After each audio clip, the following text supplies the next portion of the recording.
What's up, everybody? What's up, everybody? It is the Whitetail Waypoint podcast brought to you by yours truly, the amateur saddle hunter, Eric May. This is episode 12, y'all. Episode 12. Just going to keep doing it. I'm going to keep doing it every week. That's what they say you got to do. So that's what I'm going to do. But it's not because they say it, it's because I want to do it. I like doing it. It's my getaway. This is my getaway. I get sit over here in my corner and I can put on something on the computer here if I want to. I can have a guest if I want to, but I just get over here, get in my own world for a little while to get away from the world. And I like it. So I think I'm here to stay. I think I'm here to stay. Whether nobody listens to me or not, it is what it is. It is what it is. So I did something a little different. I guess it was the last episode. I brought my buddy Thad Sanders on. You know, we played football together growing up, and we've just been really good friends pretty much my whole life. And got him on here, and we talked about a few different things. We talked about society. We talked about race. Talked a little bit about hunting. You know, we just talked. But like I said, it was something a little different to break it up, and just kind of wanted to see where it fell. I do have some turkey episodes coming up. Been working on them, okay? I've been working on the turkey episodes, but they are not ready. I know Bailey Gill, he tagged out. Bailey been tagged out, and I was supposed to have him on here a couple days ago, but man, it's crazy. So Bailey's probably next on the list. I got to get Chris Duke on here because he's finally killed him one. Thomas Jones. I can't remember if he's tagged out or not. I know he killed a Osceola down in Florida. That thing was pretty. He's going to come on here and tell that story. I think it's a pretty good one. Chris is going to come tell us his story and I guess show these birds off. I don't know what there is to show on them, but they're going to come tell us what happened. And I'm looking forward to it. So I know we got Bailey, Thomas, and Chris going to come up with the turkey stories. Saturday morning, I am planning on trying to get out there and get my first turkey. You know, legit turkey hunting. So I think me and my old buddy Jonathan Ray going to try to go Saturday morning and see if we can double up, see what we can do. Just have a good time. If we don't, but I'm sure there'll be a damn story to come from it. I can guarantee you that. All right, so this plan has been on my mind since last year. And I think a lot of y'all can probably agree with me or, you know, feel where I'm coming from when I tell you, you know how it feels to bump a buck, you know, bump a good deer going into your spot or a new spot, but just seeing, you know, hearing it blow and tearing out and you just know that was a buck or seeing that rat run away with that tail, with that white flag flickering. Y'all know what I'm talking about. I know it all too well. I'm an aggressive hunter. Okay, I'm an aggressive hunter. I got that saddle. And once I got that saddle, it made me even more aggressive, and I love it. So I mess up a lot.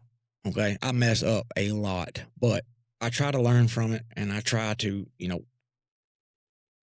I try to make the most of it. So what I'm doing, I'm going to make a plan for messing up, and I'm going to make messing up part of my strategy. And if y'all are interested in this or you think I'm dumb, I understand. But if you're not and you mess up a lot and you want to add messing up to your strategy, you know, I am open to everybody's suggestions. I'm just going to walk through my plan and tell you how I think it's going to work or how I want it to work. And we'll go from there. And like I said, please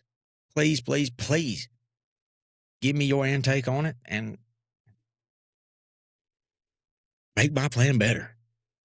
Help me kill more deer. Big deer. All right. So everybody knows what the bump and dump is.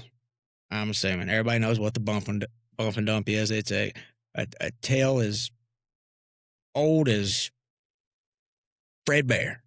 Okay, the bump and dump. You go in, you jump the buck up. He runs 200-300 yards. You make your move, and then you kill him.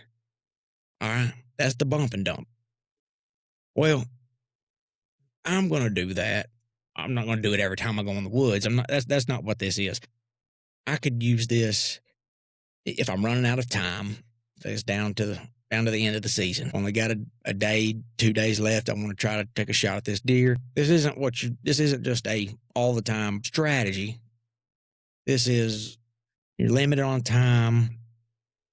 You need to take a shot at this deer. Is what this is. This is kind of a backup plan. Say the weather is perfect, but you can't get the right wind. You just gonna not go in there because the wind ain't right and the weather's perfect? No. Hell, if you, I don't, you just don't, you don't deserve to kill a deer because you don't really care. You don't care that much. If you're just not going to go in there, or you just scared to go in there because you don't want to mess it up. So you just rather not kill the deer than mess it up. And that ain't gonna work for me. So this strategy could work for a day like that. The weather's perfect, but the wind ain't right. Let's see here. So that it could work. I've got my notes wrote down here. It could also work. Say, I'm not a passive hunter. I'm an aggressive hunter. So this could work if you are a passive hunter and you hunt this stand over and over. When the wind's right, when the weather's right, you're in this stand. That's your spot. This could be something to change it up. If you think he's patterned you, you could use this. Okay, so if you think that you've gotten patterned, you need to change it up. He's on that. He's got you. So he thinks he's got you patterned now. So now you bump him, but you get him over in your secondary kill zone, and now you've killed him. You've tricked him. You've used his nose against him. Times that you could use this is if you are a passive hunter and you think you've been patterned, use this. If weather is perfect, but you don't have the right wind and you need to get in there because you know he's on his feet, you can use this. If you are limited on time and you need to get in there and get him today, you can use this. It's the tactical bump and dump. The only thing that's really different is this is calculated. Usually on the bump and dump, it's a reaction. You've came into the woods and you either seen him and it's too late and you bump him and then you go from there. This is calculated. You're going to do your work right now. That's what I'm doing. I'm doing my scouting, doing my e-scouting. I'm looking at all my natural escape routes. From what I remember seeing them run last year when they would run away from me, I'm checking all those out. I'm checking the maps. I'm checking all. So I'm trying to find all the natural escape routes, all the terrain features that lead them here, lead them there, why they would go there. What I want to do is start scouting now. So you're out shed hunting, you're out putting your mineral, you're doing all that stuff. Now, what you want to do is set up your secondary kill zone. Okay? And this is for when you want to implement this plan. And it can work perfect. It can work perfect. The deer's going to think that he's gone. He's going to think he's safe, but he's running right to where you want him. Right to where you want him.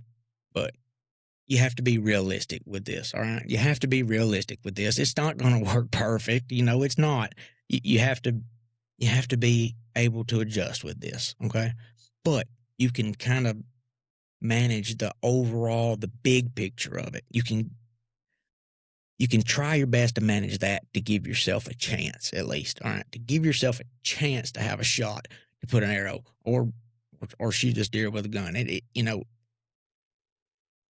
You got to give yourself a chance. You got to play the odds. You got to hunt the odds, and you got to put the odds in your favor. That's what I try to do. I'm always trying to put the odds in my favor. The higher the odds, better chance you got. Duh. All right. So you want to start doing your scouting now. You want to check all these natural escape routes, ridge lines, find your pinch points, find creek crossings, everything like that these bucks are going to use. Find those, see where you think he's going to go that's safe. See what's leading to the bedding areas, all right?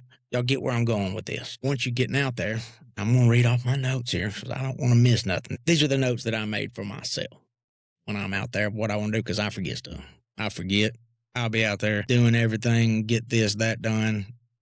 walk 4.5 miles. I'm telling you, I'll get it all done, and then I'll get halfway back and completely realize that I forgot my wallet on top of the stairs or something. I mean, I'll just forget everything all the time, and I end up having to do about everything 2, 3 times before it's done. So usually when I do a project, I know how to do it very well because it took me 3 or 4 times to do it. So if I did it once, that means I've did it 4 times.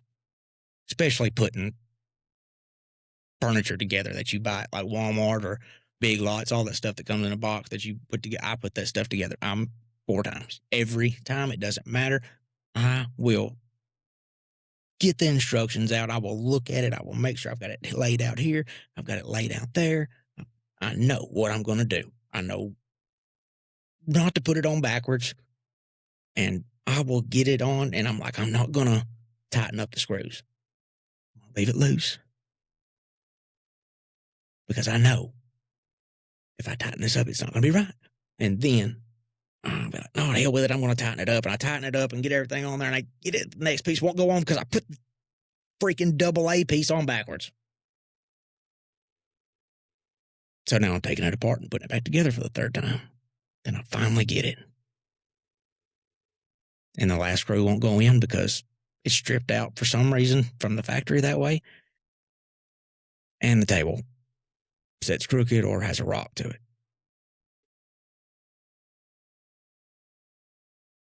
Story of my life. I'm sorry. I mean, the event there, I went down that rabbit hole, but the point is, I end up having to do stuff a lot. I have to do stuff several times to get it right. So I try to make notes to not have to do that as many times. So here we are.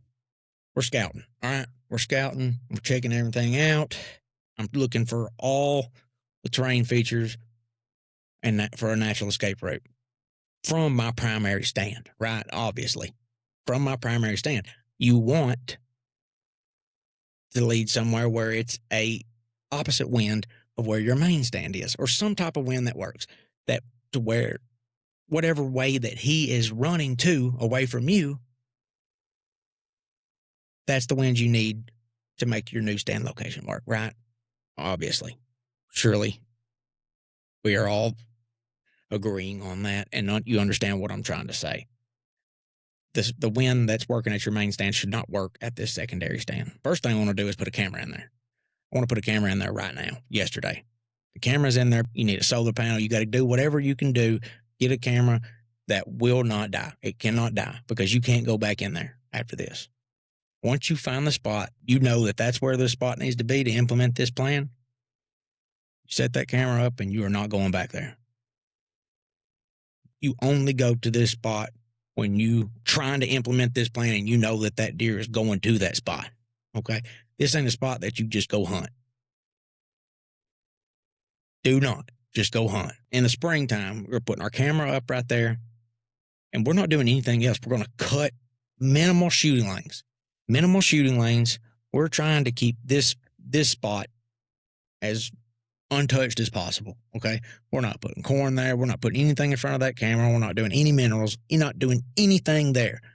Minimal shooting lanes are cut. Minimal shooting lanes. That's it. And we're going to pre-hang our setup. Okay? We're going to pre-hang this setup, and we're going to blend it in as best we can. I recommend it. I would recommend the screw in, the Walmart screw in steps that you really just can't see. I would recommend putting those in. You want this spot as untouched as possible. You don't want new stuff in there. I mean, the camera is iffy, but they'll get used to it with it being in there that long. Okay.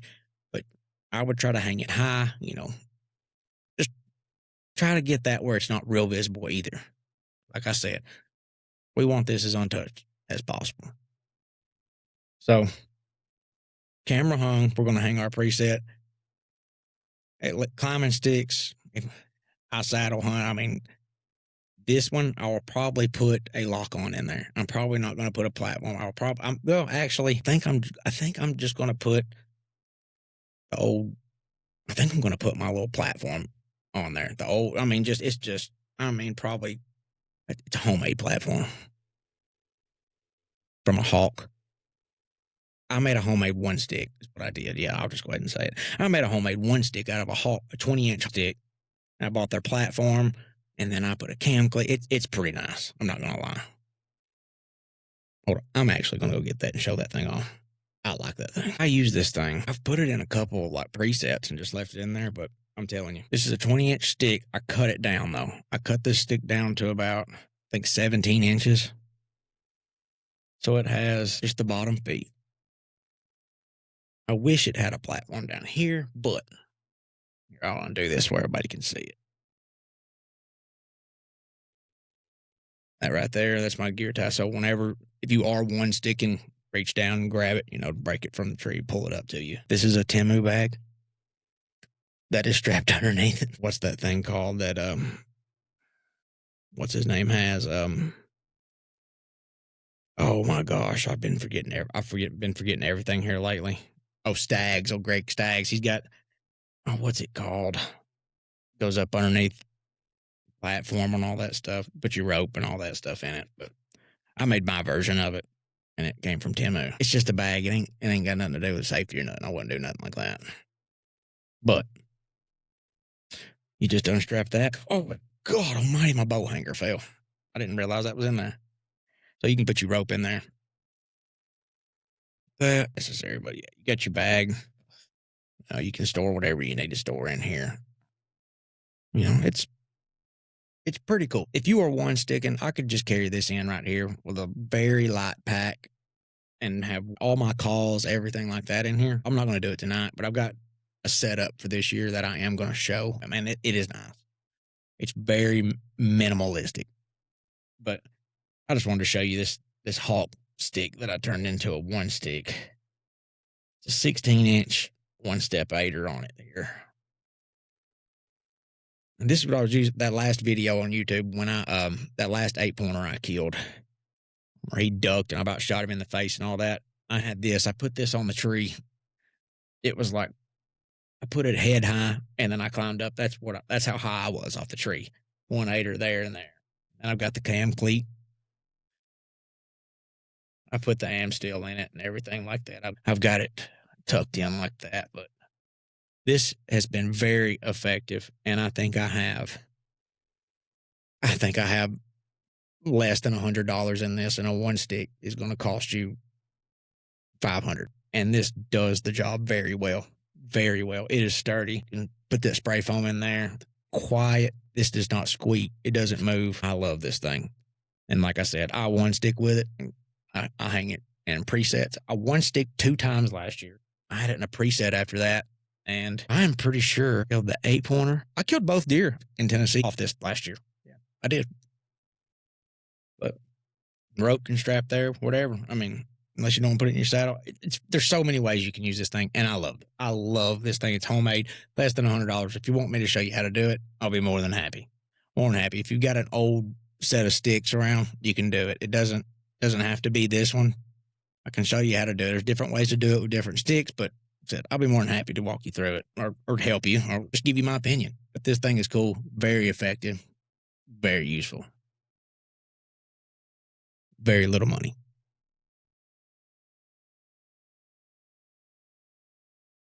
All right. So, anyways, see if I can remember where we were at. So, setting up our secondary kill zone, I believe, is what we were doing. So we've established we're going to put a camera there. We're not going to go back to get it. We have to get a good camera. We have to make sure it's not going to die. Solar panels, whatever it's got to have, got to make sure of that. All right. Then we're cutting minimal shooting lanes. We're not putting anything else in there. And we're going to hang a preset. All right. Honestly, it needs to be one that you are comfortable with, that you can get in quick and quietly. And that's it. You should not have to be in there long either. It just needs to be something you can get up in and take a shot quick, quietly, and be able to shoot from it. So we want to get that set up. Honestly, that right there, that is it. Just the most important part about this is location. The most important part is location. That's where just the scouting part of it, e-scouting, finding all the natural escape routes. If you have any history of it, watching the cameras for the spring, location is the most important part of that. Next behind that is making sure you can get into it quick and quietly, and then making sure you got the shooting lane. That's it, man. That's it. So the reason, so I went over when and why you would do this, right? Short on time, don't have the right wind, but the weather's good. You know, you need to get in there. You think that's your pattern, you just need to change it up. That's when you want to use this. Like I said, this is not a strategy you want to use every time. Surely to God, I don't need to explain why. Public land, just when you're really just going to do your bump and dump. But I mean, you could do it if you are hunting public land and you bump a deer and you see where he ran to. You think that deer's probably he was with a doe or whatever, and you think that he's still in the area. Dude, you could go in there and set a stand. Maybe I mean, if you wanted to, or you could just try to do the bump and dump the next day, but it could be a little more calculated. But executing this bump and dump, how to do it. This is where I want to hear some opinions at on how to do it, because this has been on my mind. How will I do it? I've got the stand location set up. I've got it. I know where he's going to go. I know he's in there. How am I going to bump him and get to my secondary kill zone? This is where it gets tough, and this is where you've got to be realistic. You got to have realistic goals in this whole thing, because this is hard. And on paper, it looks, oh yeah, that's going to work. But really think about it. It's going to be hard, especially depending on the size of the property. It's going to be tough. And this is what I've been thinking about. How can I do it? I want to go in, let him win me, and maybe he just kind of moves out slow, and that can give me time. So where's your access at now? How are you going to access this secondary kill zone? This is all still up in the air for me, honestly. The spot that I've got, it's all on a hillside. The wind is always swirling. Honestly, I don't feel like I figured it out last year. I actually started hunting the opposite wind of what I would normally hunt a stand, and it kind of worked. But I don't know, the wind's swirling so much, I didn't really know what to do. Started relying on thermals, and I got as close to bedding as I could when I had the good wind, and hope that I could get a shot at him before he winded me. Like I said, I'm an aggressive hunter. It worked, but I also scared a lot of deer. But I also did it during the rut. Like, you got a little more room for error during the rut. They're not paying that much attention. The issue is when I would blow does out, because it messes them up. That messes does up. Like, it was like a week I was doing it, and I blew the same 3 does out, and I noticed that they changed. They changed the way they were moving, and I wasn't going to get the shot that I wanted anymore. So I got out of there with that. I learned something from it. It's tough. It's tough. This stuff is hard. Using the wind, trying to let him wind you, maybe that'll get him up. Maybe he'll work his way that way and give you time to get up to this spot to get set up. Or sound. Like a 4-wheeler, something like that. We've talked about that. Anybody that's hunted in the mountain, you know how effective getting dropped off on the 4-wheeler is, right? It's kind of the same thing, but it's opposite. He's coming to you. You know what I mean? It's like opposite of what we're doing, but it works the same. Like, you got the sound coming in, you cut it off, then you cut it on and you leave. So then he thinks you're gone. So he comes to you, and then you kill him. That happens all the time in the mountain. I said, it's kind of working the same, but opposite. I don't know. Like I said, this is the hard one. Like I said, if anybody has any ideas on this, or if you've did it, I really want to hear it, because this is going to be the first year that I have tried to execute the tactical bump and dump. I did the regular bump and dump, and that was all reaction. It was not calculated at all. It was not planned. But this one's going to be planned.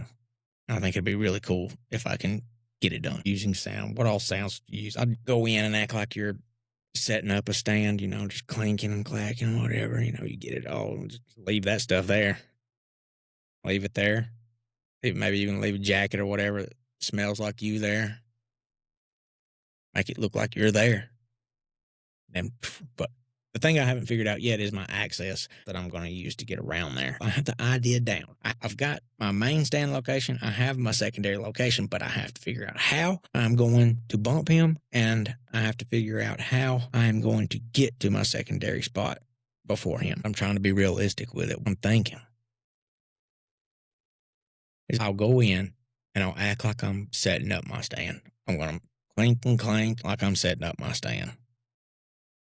Leave my jacket down there. Do that for about 5-10 minutes. The time of the day is going to depend on the weather, what's going on with all that. I'm going to act like I'm hanging my stand. Leave my jacket there for some scent. And then I'm going to bust straight down to the bottom logging road. And with the wind swirling the way it does, I'm hoping that with that clinking and with that scent back up there, it won't matter really. That'll give me time to get down that logging road, because he's going to exit up the top and it's really thick. He can't see down there. So I can hit that bottom logging road. It's about 80 yards. It's like a 45 straight back up to where that top logging road meets the bedding. And where that meets, there's a little group of cedars right there where I want to put my secondary kill stand at. I should be able to kill him coming back down that top logging road and hits that pinch point to go up into that bedding. I think that'll work. That's what I've got in my mind. And I hope it does. But who knows? Who knows, man? Let me hear what y'all got, because I think it's pretty interesting. I think there's a lot of different scenarios and ideas that could be brought up into this. And I mean, have y'all even thought about it? I'm sure you have. I just know on this, like, you don't want to guess a lot. You want to try to be as sure as you can, especially when you're picking that secondary kill spot out. You want to read that map. You really want to study that and make sure that that's where he's going to come. And then watch that camera. And I know that is completely different pattern in the spring, the summer, what's in there. It's not even the same deer. I know that. But you can see how deer in general are in and out of the place. Not pattern a deer during it, but you can see how deer use it. That's the thing about it in the spring and summer. But I think it's pretty interesting. This is, like I said, this is just something that I've been planning to do this year, and I figured I'd just read off what I had and see what everybody else was thinking. So I'm kind of interested to hear, and I'm really hoping to hear, because I'm hoping I can use somebody's opinion to make mine better, to make me feel better about my odds. I feel like I got a good chance of doing it like that, though, but also I feel like it's just going to completely fail. But that's just me. Who knows, man? I got some good deer up there this year. I'm really looking forward to it. I think I've got a chance to hunt probably my first booner this year. That deer was pushing 160. I mean, legit, he was pushing 160 last year. I had Diaz. He was a low to mid 140s 10-pointer last year. So he'll be in the 50s, I think, this year if everything goes right. He'll be a 5-year-old, I believe. I've got a few good deer up there, and I'm really excited about it. This is really the first time that I've ever had a spot that has like real mature big whitetail on it. I've always just had little knick-knack spots, in between here and there, and the most mature deer I'm hunting is a 125, 123 inch, mainframe 8-pointer, 3-year-old, and that was it. I'm just hunting that because that's the most mature thing I have. I mean, it's still fun, but I'm really glad, and I'm really looking forward to having the chance to hunt, big mature whitetails. And I got to for a little bit, half the season last year. I picked this spot up, but it was really I was just learning. I didn't really get to hunt it. I was just in there on the edges, and you know how it is when you're trying to learn a new spot without trying to mess it up. But I'm really looking forward to this one this year. Hopefully, hopefully I get a shot at one of them. I could have killed. I mean, I could have killed both of them last year if I had a rifle. Like the big one, the 160. I named him Tyson. He's a big mainframe 10 too. I mean, just God Almighty, he's a stud mass all the way. He carries it all the way to the tips of his beams. Just a freaking stud. The biggest deer I've ever seen in my life.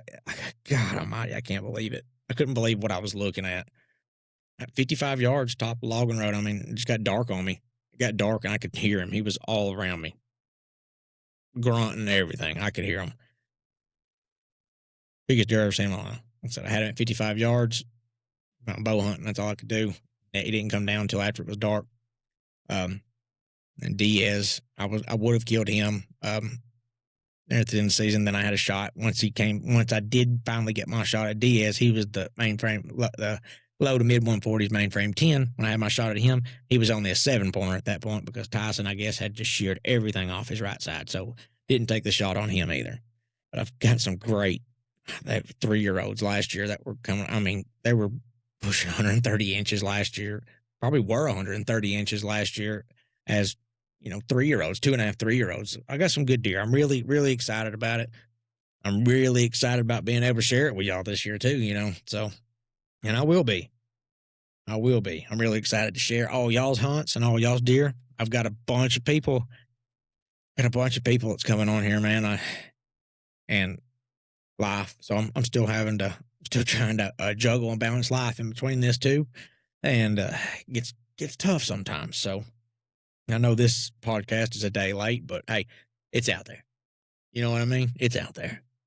Well, it's late, but I'm just going to keep grinding and we'll get them out and we're going to get y'all in here. So, like I said, I think I've got Bailey. He's going to be coming up next. Got Chris Duke, Thomas Jones, Jonathan Ray. Those are all turkeys. So, another month or so of turkeys, and we'll be wrapping that up. And that's about as far as I've got in my mind of who's coming on right now. But other than story times, we're going to be talking about some good topics in there too. So some good conversations about hunting strategies, just different stuff. So tune in with that. Hey, hit the comments, what you want to hear about, what you want to talk about. If you want to get on here, let me know, man. If you got something to talk about, let me know. We'll get you. I mean, we can even do it over the phone. It doesn't matter. But just let me know. Hey, that's episode 12 of the Whitetail Waypoint podcast, and that is the tactical bump and dump. What I'm going to try, I hope you try it. Hey, let me hear your opinion on it. Let's put it together, see if we can do it. Maybe, get a good deer out of it. So, hey, I'll holler at you later.